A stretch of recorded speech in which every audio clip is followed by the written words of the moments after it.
Mr. Chancellor, on the recommendation of the Senate of the University of Guelph, it is a great honor to present to you the candidate Stéphane Grenier for the degree of Doctor of Laws, Honoris Causa.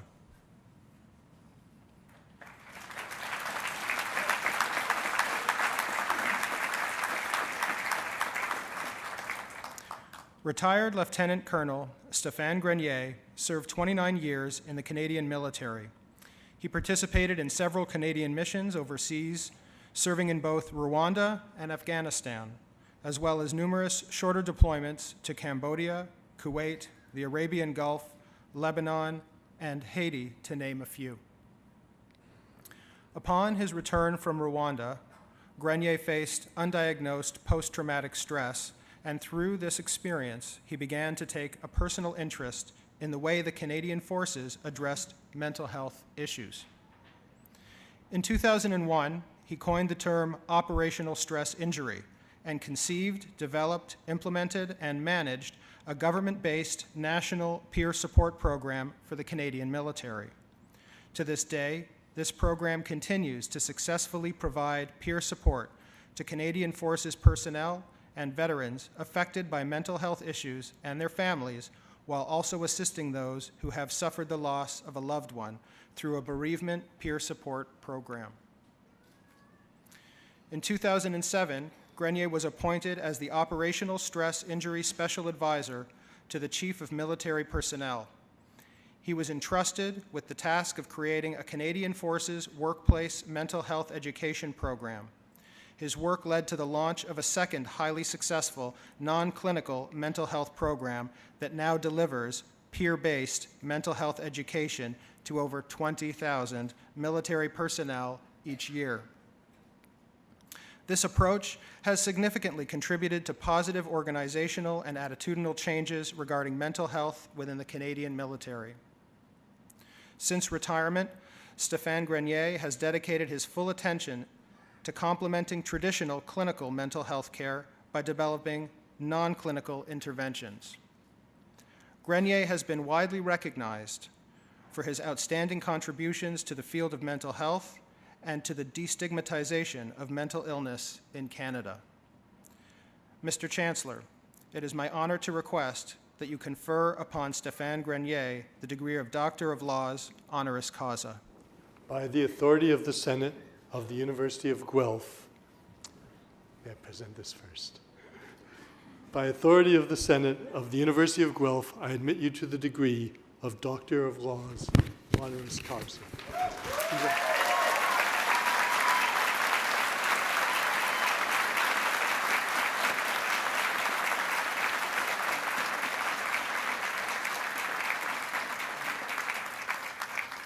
Dr. Stéphane Grenier will now give the convocation address.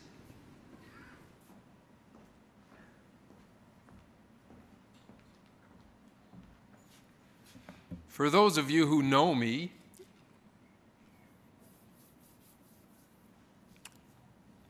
well, I am rarely speechless. Those of you who came to see me, thank you very much.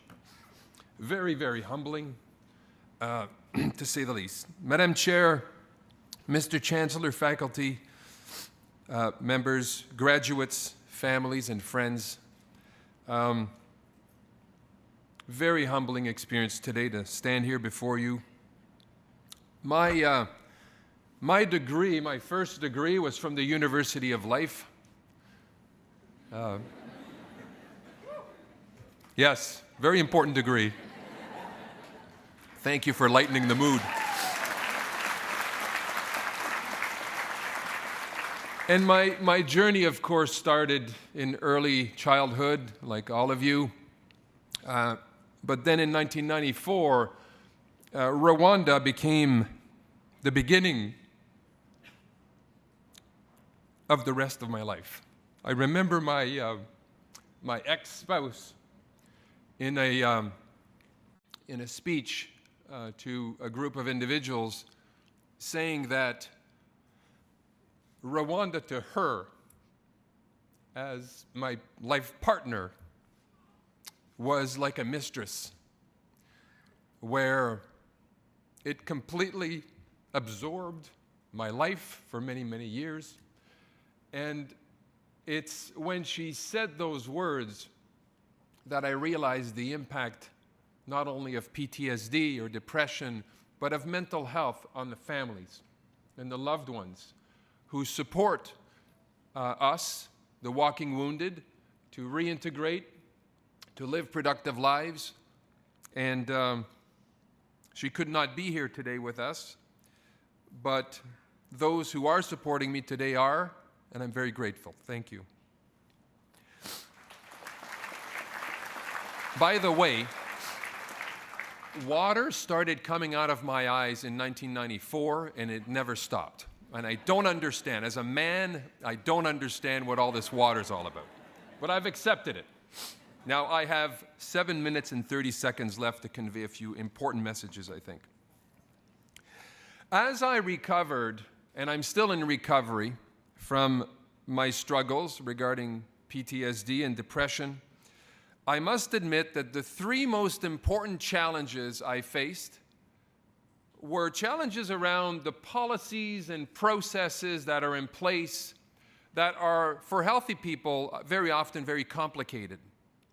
And therefore, we ask ourselves how complex these policies and processes and forms and regularities and things are for people who have difficulty concentrating, difficulty comprehending, focusing, remembering.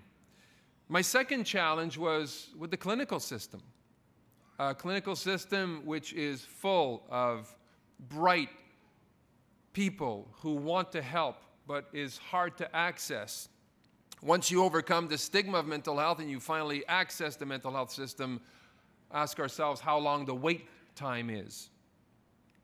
And finally, my ability to reintegrate, my ability to fit in, the human kinetics of it all. How does a person with a broken brain or a sprained brain fit in our society? And these three challenges, when I was preparing to come here today, I thought, how fitting that I'm addressing a graduate class from justice studies, kinesiology, and psychology. Happened to be the three biggest challenges I had. You folks are the leaders who will take our work and move it forward, and break through the current stalemate, because I do believe Canada's in a bit of a stalemate, where we're trying to be innovative, but my generation can't be as creative as yours. I think we've managed to react to the epidemic that mental health is in Canada, but reacting is no longer enough. We've talked about mental health. You folks in the room, locking arms together for the generations to come, can really break through, innovate, and change things for our great country. The cost of mental health from a productivity perspective in Canada is $52 billion a year in lost productivity. So the time of speaking about mental health problems is gone. The time to act is here. I have to say that I travel the country now working with people with what we call lived experience. And as I traveled Canada with the Mental Health Commission of Canada to create standards of practice for peer support for our country, I met the most interesting characters on this journey. And I always tell people, if you want to meet some really nice people, hang out with the mentally ill. These people are outstanding human beings who have all been through the University of Life like I have, and who have a lot to contribute. And for those in the room, the generation, and I'll leave you on this note, we know the 1 in 5 suffer from a mental health problem. We're told by Bell Canada every year, and Clara Hughes is reminding us crossing Canada on a bike bike ride. Has she done her bicycle tour around Canada? Yes, she did? Okay. So we're reminded of that. And in the room, I know some of you, as you were going through your studies, had challenges. You had a good friend who had challenges. And I'm going to leave you with this. While we have processes, we have our psychological and psychiatric approaches and cognitive behavioral therapy, and I took my happy pills this morning, so I'm good to go, although some water came out of my eyes. Ask yourself the question, what you can do as a layperson, as a human being. Next time somebody asks you how you are, and you're really not doing well, don't answer what you've been socially programmed to answer, which is, I'm fine, how are you? Be honest. Be honest and see the reaction. Take 5 minutes. It's called the power of human interaction. We have dehumanized our systems, our organizations, through processes and forms and labor and grievances. What about having coffee? So as I do my work today, I'm not advocating that workplaces need to transform themselves into social clubs. Absolutely not. But the power of human interaction has been somewhat forgotten. And I can only ask that as you move into leadership positions, you not forget the simplicity of a simple conversation and caring for one another as human beings. Thank you very much. Congratulations.